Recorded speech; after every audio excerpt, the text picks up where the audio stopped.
Dasi accountii sadii deemben woboo accountii sadii deemben accountii lama jedhanii kanaaf obboleewwan kiyya kabajamoo asaasii itti dheeresse injifannee jirra kana dhageessanii lakki injifatamnee yeroo jettanii mana yaalaa deema. Mubee dhiifamaa eebbisaan dhugaadha na gaafatee ture qarshii kennaa biti galgalan si ergaa jennaan ani leenca sadii biteen jira already accountii koodha leenca sadii ol naan ayyamu leenca sadii ergan bitee booddee walakkaa leencaa kooyinii 15,000 erga geemii lammataa isin speech challengein dide sanan bite awwan kun qofa kanaafi namni tiraayii namni godhaa ture waan laafaa miti nam beeka qoy nam fitadha na fichisiis kanaafi maarqosiitti namni erguu ka jettu nuubit jennaan didee yeroo jettu xiqqoo ishee dogoggorasi maaliif akkaawuntii kee irratti biqarshiin si ergamee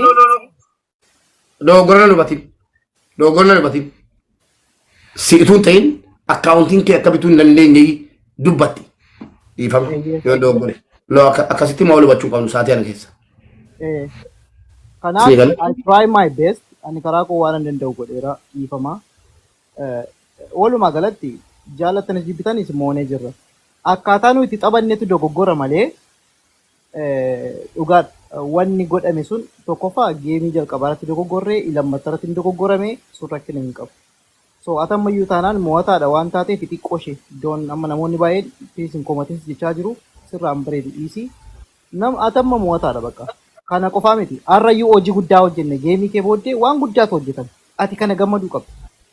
Har'a miti booris immoo yoo barbaadde geemii taphattees taphachisuu dandeenya yoo inshaallah. Maarqosii otoo tapha sadaffaa Maarqos utuu hin jaalladhuan baalageedha utuu na biratti utuu waan jedhamtu utuu danda'ame maqaasii waamu garuu utuu inaftu namarraa sii galee utuu hin jaalladhuan utuu taphni sadaffaa irratti taphachifame sun lammaffaa irra ta'e akka dachaan modhe hin beektan utuun baalageedha kana kan jedhe sini galee. Ati ammayyuu taanaan xiqqoo ishee dhiisii naasayini bakka waa'ee geemii kana booddee dhiisaati isteepii biraatti tarkaanfachuu qabdi. Amma dhiisiiti waa'ee immigireeshin keesii kana hojjetu dhiiroo. Amteerani nama tokko dhattee kana booddee waa'ee geemii naasee. Maaliif yeroo tokkoffaa yeroo ofitti gammachiisaa jirta. Yoo amma isaan azira taa'anii afaan keenya kan dhaga'an jiru afaan Oromoo kan dhaga'an jiru akka waan aarteetti fakkaata garuu miti. Lakkii anoo galatoomaa injifannee irraan jedhaadha malee waa biraan haasofne hoo. Exactly. Kanaaf. Mata jajjabeessuu jira. Ati amma focus on your life waa'ee jireenya keessatti focusii godhi malee waa'ee geemii lammatuma waa'ee kanaan kaasina bakka isina. Kanuma jechuun barbaada obboleessa koo nusi jaallanna akka Oromootti si kabajna Oromoon si bira jira ati bari jaalala guddaa qabda bar. Eenyutu amma kee Oromoon jaallata bannaati hin qalladdaati ati generation kana keessatti you are top one in Oromo. Kanaaf akkasitti yaadi don't worry brother. Nan barbaadu kana. Ulfaadha.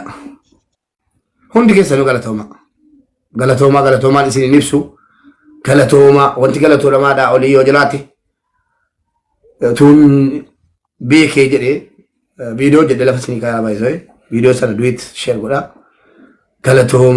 galatoomaa irra deddeebi'e ulfaadha. Moonee jirra mootamneerraa miira mootamneerraa of keessaa balleessaa waan amma isinitti lafaa oolee hunda dhageessanii lakki yoo jettanii isin utuma mo'anne utuma wiin taane iyyuu wiin hin taane ofiin jettanii ofiin tagga'uudha mooneerra akkaawuntii nama danuu cufame kanan beeku kan heeranu kan fayyee amma cufameera dhageessanii kan fayyee hin cufani kan nama hedduu yaalamaara yoo danda'ame beektii. Mubaarak sodaadhee maqaa koo maqaati naa moggaaste yeroo kilaasii ture manqoocaa jettee naa moggaaste. Reefan argaa jira man. Beektu moo manqoocaa maqaan koo kana booddee. Nama 770 nama jira maal moggaafadhu yaadee aha mubee da maqaa naa gadi manqoocaatti moggaafadhu.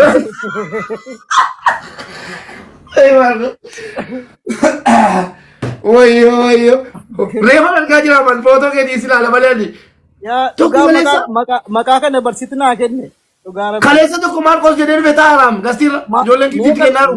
Yeroo kan tokko mubee fooloo 27 qaba. Ani maaliif fooloon kun guddatu dhee bari Mubaarak bira nan deema as nan deema achi takkaa fooloon kun guddatu. Eedaa isatu sin gowwoomsaa ture dhiiroo. Ani nyaatamee jira dhiisaanii kisaa.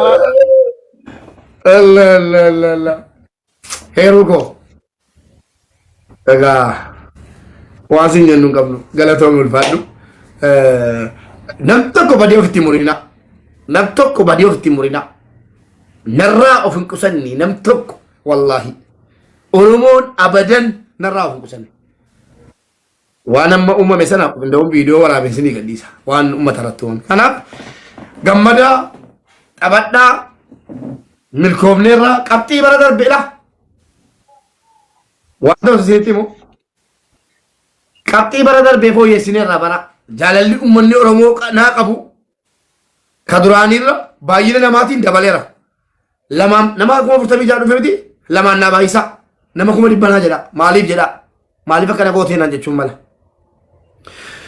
أكاونتيتي هارادا نما كما فتمي جانا بربادي دفه أوتو أكاونتي سكانتي مو أكاونتي نمتي نبيه كتي أكاونتي لفا قاسي بود دبت دتي كما دبت دفتوري نامنا بايين نماتين أتو ممولكي جتني بايين نماتين أكاونتي هارارتي وان كان عندنا منا خلو فين بين نرجي موادي ممواني توك كابتي برا دربي اتمود اي هيران غرما والله هيروكو مقا يعني ما نجرون بيغوان قبطي برا دربي على قل مسمنه جرا خلاف وني قد تنجلو جاللو من ناب قبو اول دبل انا اسكيلين جاللي نمني ناقبو اول دبل كاونتي هرارتي ني نما كوم فتمي جاني قلدي سارتو يسين نما كوم فتمي جامي سمور ما كسني مي فچاسامي نانو جفتالت حقمي بيي توكو بيي فيا توكو نادو اني حسين في توكتي تيبي منو بعد لفلا روغرا يسين دبره فدا دبدا ati dubbata inni keessan dhugaa rabbii galatooma an waan ajaa'ibe keessa tokkoffaa an kaleessuma galgalan fooloo godhe manichan beeku yeroo banamuun haaraa dhugaa rabbii kan rabbiin argu viidiyoo jennee jirra baay'ee raafamaa turre hin beeku barbaade dhabee namni wayinatti sheer natti godhe osuma si barbaadu irraa baatee kaati yeroo lama yeroo sadi baatee si diduu nan argaa ture dhumarratti garuu an galgalumaan fooloo si godhe kan biraa kan namoota waa tokko push gochuu danda'anii haara galfataniiru waan dandeenyu goone irraa jedhanii an kan nama rare waa tokko warra gochuu hin dandeenye osoo miixannu inni kaan biyya keessaa inni kaan biyya alaatti irraa waa tokko gochuu warra hin dandeenye namni 46 keessaa waa tokko gochuu danda'e nama muraasa kan push gochuu danda'u jechuu kooti taaptaabiin gaa waan hin taaneef kan boo'etu jira immaan buusee an yeroo meeqa kan teessoo koora taa'ee ka'ee teessoo koora taa'ee ka'e rabbiitu beekaa ulfaataa ture mubee waan wiinii dhuma sana arguutu dhabuutu biyya kana baay'ee jeeqe malee keessoon keenya xiiqiitu jira aariitu jira qophii isaanii waan beeknuuf akkastu jira tokkoffaa ordarii tapha keenyaatti xiqqoo akkaataa taphaa irratti xiqqoo nyaatamu natti fakkaata malee osoo geemii sadaffaa sana jalqabuu baannee waan qabnu hundumaa isa lammaffaa irratti xumurree jiraanne kun hundi hin dhufu ture nuuf leenjii guddaadha kana boodasi haa ta'u malee namni 46 si marsee ati gidduu keessa taa'u jechuun iddooma kana eenyu qabna yoo ta'e malee bakka kana dhugaa rabbi as jiraachuu keen haarna galfachiisaa nama guddaa itti marsinee taphachiifnu qabaachuutu na haarna galfachiisa malee isa geemii kaleessa galgalaa daqiiqaa irratti dhume miti jechuu kooti uummata oromoo uummata jabaataa uummata wal bira jiru yeroo wiiniin sun yeroo garasanitti deebi'ee ija keenya nagarru baay'ina himmoojii boochaa argiteertaa naanirraa keessoon koo garuu hin mo'amne kan na jechisiisu